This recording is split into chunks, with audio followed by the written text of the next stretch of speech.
xukunka aad ku xukunto ayaa lagu xukumi doonaa qiyaasta aad ku qiyaastana waa lagu qiyaasi doonaa maanta barnaamijkeenu ka duwan yahay barnaamijyadii hore maanta waxaan isla fiirinaynaa awoodda ay gabdhaha Soomaaliyeed leeyihiin awoodda ay gabdhaha Soomaaliyeed leeyihiin waxyaabo badan baan idin tusi doonaa maanta waxaan maraynaa maanta meesha abwaan ka yiri oo hey dumarku وهولها الدنيا ذا هلينو مراي وهيدو مركو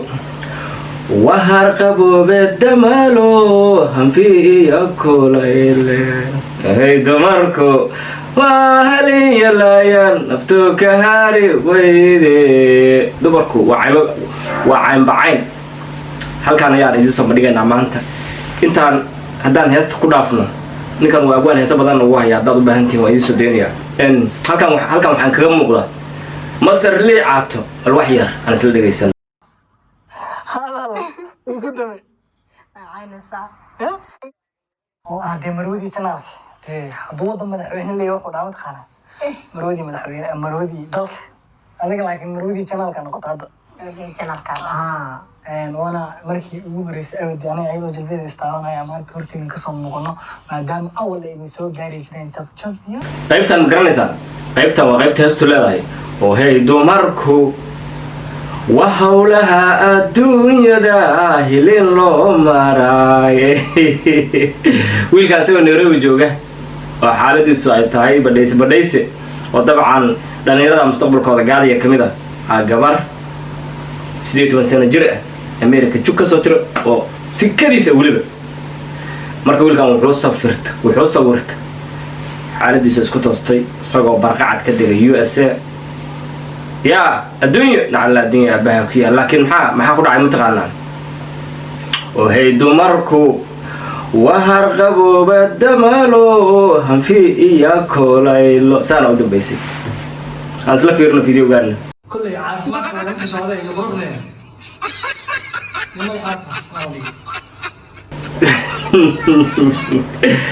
انت كلاه فيا هرنتي لبومبا هديكو هاغاغان سمر لغا هلا هسه ايغنا جونتا يا اخي بالله عليك انت كلاه فيا هرنتي لبومبا هديكو هاغاغان سمر لغا هلا marka ninka waxa ku soo hagaagtay qaybta hoofta gabdhaha iga raadaan maanta waxaan halkan ku sheegayaa awoodiina inay awood dhaafta ay tahay geedo badan oo taagan adumisaan wiilkan wuxuu ahaa wiil Soomaaliyeed runtii dhalinyarada reer Nairobi ahaa magaciisa waa Lee Caato kulli Caato waxa lagu bixiyay min jabbaasada meesha ka yimaaday ninba wuxuu yiri mataqaanaa cibaadaysadan cindiga ku haye wuxuu yiri ma isaas ma ahayn wuxuu yiri gaajada ka baxbaan cindiga ku haye ba hadaan galay geerishkeedii yiri Hargeysa marka gabdhaha ayagu awalba min jabbaasta ku haye yaa midaan oo gabdhaha kamid ah waxa uu gashay Lee Caato macnaha caatadina lagu caynay iyo minjihi iyo wixii iyo tabardaradii inay isugu tagtay ay qoorta la gashay ay jacayl been ku akhrisay waa ka wiilkii Markobi jacayl badan dadka jacaylku waa dilaa dad badan ah jacaylka u dhibaataysan runtii marka laga hadlo wiilkan kaliya ma laakiin wiilkan wuxuu gaarsiiyay heer cidna aysan ka warqabin uu dhimasho qarka koray wiilkan wuxuu ka haray dhammaan activity-yaasha uu qaban jiray dhammaan wixii uu noo soo gudbin jiray iyo wararkii iyo sheekooyinkii iyo farxadii iyo qaraxadii wixii dhan uu joojiyay maxaa yeelay gabadhan quruxda badan oo qaaliga ayaa qac ka siisay wiilkan runtii wuu isaga baxa wixii dhan uu joojiyay dadkii ka tagay sida runta marka laakiin dadkii saaxiibayaashiisi iyo ehelkiisii iyo wixii dhan baa waxay leeyihiin iyo sida Suudaan hore u soco gabadhaas haday ku dhaaftay gabdho kale waa joogaan yaa isna wuxuu leeyahay anigu qadaraan soo arkiyo qararkii hadan balina bahaydan qatalan qariya laabtiin wuxuu leeyahay war gabadh Soomaaliya gabar u dhiganta ma jirtay iga daay ciyaarta wiilkii adiga wiiraan waxa loo soo geliyaa dhar waxa la yiri kaamirooyinka hortagniyo shaqadaadii halkii ka sibilow interview-yaan la sameeyay hada qalbi baa wax tara qalbi baa socday muxuu sameeyay balan isla fiirino video-gan uu bal isku soo jafay uu leeyahay boorka iska jaf laakiin wuxuu yiri balan dhageysano video-gan hadda waxa kula fadhiyo muuqaal ahaanteeda waxa hadda kula fadhiyo Lee Caato ma waxaa hadda kula fadhiyo liibaan aadan cali maadaama liicaad koofiyad aan ku ogeyn hadda markaas aan ku dhaho koofiyadda markaas u saarto si fiican liicataa wax kalaa wuxuuba taagan yahay markii lasoo jafjafay lasoo riixay la yirinayo how never give up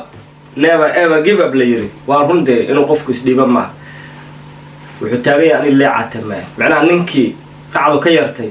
oo maana koobiyada aaday oo balaayada ku dhacday aniga maa ani hebelkaa liibaan jaamaca la yidhaha u taagan yahay aw liicat ma naqaan liicato camaligoota laga samraa gabadhii aad la tagtay qalbigiisa macnaha kan waa mid cusub liicato waa tegay asaga saas aaminsan asaga waxaa aaminsan liicat inuu dhintay mar hore in gabadhaas qalbigiisii qaadatay waa jacayl iyo xaalkiisa balse ninkan maxaa ku dhacay wiilkan waxaa ku dhacay waxaan soo xasuustay awaan cali faarax nin la yidhaahdo heesuu sameeyo uu qaaday suldaan seeraar inuu habaana malinkii qaaday oo ahayd waxaan caadil kuu qorin ruuxuu qorshaystaa marka ay qallibantuu wuxuu qaxar u soo maray dib u qoomameeyaa marka ay qallibantuu dib u qoomameeyaa yaa uu leeyahay farxaan qaalidu dumar maalinsoota dhexdeediyo minneapolis ku noolay haddaan qeexo sheekada kala qaado erayada quman waa la guursaday bay heestu ahayd marka wiilkan waxa ku dhacay wuxuu qorshaysta nolol uusan ogeyn in ay suuro galayso wuxuu qorshaysta nolol riyadiis wuxuu ka dhex arkay gabadhan adduunka waxaa ugu daran inaad riyadaada iyo mustaqbalkaaga iyo successkaaga aad qof ka dhex aragtid waxaa wanaagsan adiga inaad guushaada adiga naftaada inaad ka aragtid inaad qof ka arkin ninkan marka guushiisii horumarkiisii noloshiisa wuxuu ka arkay gabadhan qalbigiisii o dhan u dhiibay waxa weeyaan heestii qaybtii horan ina aqriyan ku yidhi waa howlaha adduunyada helin loo maro wuxuu is yiri tan waa midii adduunyada kuu kala furi lahayd tan waa midii adduunka darashada ka geli lahayd kuu kala furi lahayd iyo albaabkii aad ka geli lahayd halkaan waa ilaahay albaabkan kuu soo diro oad ka geli lahayd adduunyada oo wax kasta albaabkan bay ka shisheeyaan wuxuu iska dhaadhiciya wax kasta inay ka bilowdaan albaabkan wax kasta gabadhaan inay ka bilowdaan wixii ka dambeeya gabadhii markay reeradeeda ka baxdayna waa saas haddaad isku hadlaysid qof oo noloshaada dhan aad qof ku xirtid oo aad aamintid inaada guulaysan karin qofkaas la-aantiis you know marka lagu leeyahay believe yourself marka lagu leeyahay naftaada aamin marka lagu leeyahay macnaha iskama imaan wax la iska yirmaa oo wax dadku ay mar hore arkeen waxa garatay ma dadku mar hore ayay arrinkaas garteen soo marka believe yourself weligaa riyadaada ha ka dhex arkin qof weligaa ha dhihin haddaan gabadhaa guursado riyadeydaan arkaa gabdhahan sidaasoo kale riyadiinna iyo horumarkiina ha ka dhex arkinina qof ee ka dhex arkan naftiina maanta halkan waxaan ka caddaynaynaa awoodda dumarku leeyihin runtii dumarku awood badanay leeyihiin haddaa maqli jirtay cilmi boodhari qaysiya leyla sheekooyinka jacaylka marka laga sheekeynayo dhammaan waa rag dhibaato ku dhacday marka lagu leeyahay hadda first lady marka lagu leeyahay first lady waa khiyaano jacayl waa lafarkaada khiyaano jacayl oo ku dhacday nin waay naagtii ay ninka iska hormarisay aakhara u dirtay iyadana ka hartay oo tiri ragga kan ugu dambeeyaa kayga si wax garatay ma dumarku sida runta ah way ka awood badan yihiin ragga wayna ka adkaysi badan yihiin ragga hadda waddankan waa burbura maaho rag badanaa waashay laakiin dumar badan ma waalan waa jiraan gabdho badanoo waashay laakiin dumar badan ma waalan maxaa yeele dumarku way ka adkaysi badan yihiin ragga hawl kasta dumarku waxaa la ogyahay inay ka adkaysi badan yihiin ragga haddii la helo hadda meel si daacada loogu tartamo haddii la helo ama afkaaro meel daacad la isku dhaafsado oo xora haddii la helo dumarku ragga way ka xoog badan yihiin way ka aftahansan yihiin way ka codkarsan yihiin way ka awood badan yihiin wayna ka adkaysin badan yihiin waxaad ku ogaana ilaahay isku si uma abuurin yaa marka horintii lagunbaa intay kugu hagaagaan sama laga helaa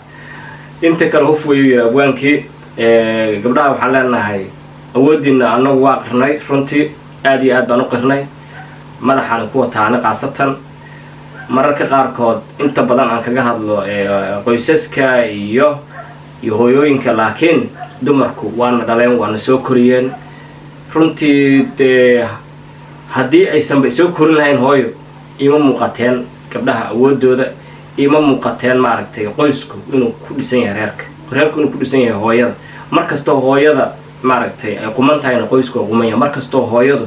ay qalloocatana qoys maba jiraba يا waxaan malaynayaa awoodiina inaa ogtiin baan malaynayaa laakiin kulligan waxaan kula dardaarmayaa ha ku dhisin mustaqbalkaaga qof ha ku dhisin mustaqbalkaaga qof ha isdhihin qofkaanad ka dhex aragtaa mustaqbalkaaga weligaasi haddii kale qofku bili-aadan waa qofku fariiro bidixu ka baxaa wuu xanuunsan karaa wuu ku nici karaa wuu dhiman karaa wuu kaa dheeraan karaa adi marka noloshaadii baad qof dhakada ka saarta weligaa qof noloshaada dhakada ka saara noloshaada wado wixii kugu soo darsamana waa ilaahay mahadiisa yaa tuulada keemad waxaa la dhihi jiray macjug maroodi dharbaaxa ku dil waay macjug haddaa maqash macjug maroodi dharbaaxa ku dil macnaha maroodi dharbaaxa lagu dili karo waa shay weyn laakiin haddii maroodi dharbaaxa ku dishid waa mac waay waa wax aan la heli karin waay so marka noloshaada wado haddii ilaahay wax kugu darana waa macjug waay waa si wanaagsan waay laakiin ha isku dayin weliga inaad iska dhaadhicisid qofkaasaa horumarkayga ku jira inaad ahda iska daa ha qofka wuu ku caawin karaa balse you have to be plan B plan A plan C waa inaad adiga aad socotaa qofkaan wuxuu kuusoo kordhinaya waa meeshaada laakiin adi soco haddii kale beertaa gelay sida ninkaan oo kaleeto maalin madaxa soo toltolo maalin animahii magacaaga inkir maalin dadka kusoo riixeen maalin dadku biyaha kugu soo shubaan maalin ha laga hadal siiyo ya qalbigiisiyaa duba lagu dhufto qalbigiisiyaa jabay qofka qalbiyada jabay ilaahay baa kaba horta waxaan u leenahay wiilkaas qalbigaaga ilaahay kuu kabo qalbiga jabay ilaahay basaa kaba cid kaloo kabi karta male marka waxaan leenahay walaalkeen qalbigaaga ilaahay kuu kabo ilaahay haddana gabadhay wuxuu leeyahay yaa lo-dii waxaa wada lo-dii biyaha inta meesha biyaha tagtay soo weyday oo kale weli fideoyaasheedii uu kaydsana wuxuu leeyahay maalin bay soo noqon doontaa oo meeshii shaqada iyo sheekada ka bilaabi doontaa ayadiina maxay leedahay adduunya nacalaa baha ku yaal war waan salaamayaa dhammaantiin